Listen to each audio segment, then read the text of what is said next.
I would say that the modern university could do a better job of, approaching and understanding religion than it, the modern university is deeply shaped by assumptions that are fundamentally connected to the secularization thesis, right? And, this goes back to 19th century revolutions in the nature of the university, how people conceived of the mission of the university. It's connected to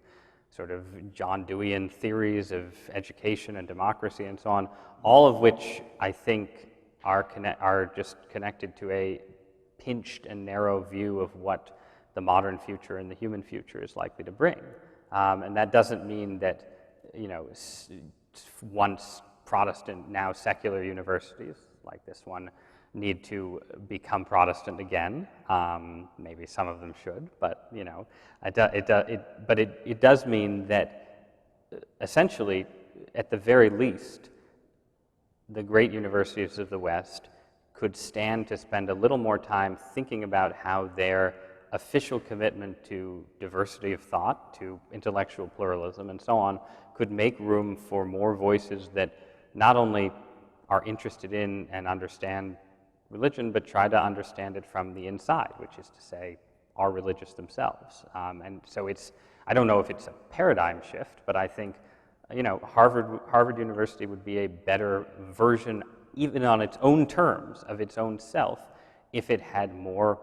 Catholics, Protestants, Orthodox Jews, Muslims, and so on the faculty who were practicing believers. And there are supply and demand issues here, obviously, with academic talent, and there's an endless and circular debate about whether the fact that the university is secular discourages religious academics from pursuing academic careers, or whether the university is secular because religious people don't go into academia and so on. And those are all,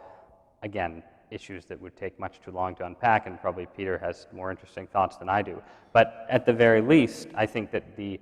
commitment that schools like Harvard make to the pursuit of racial, ethnic, and socioeconomic diversity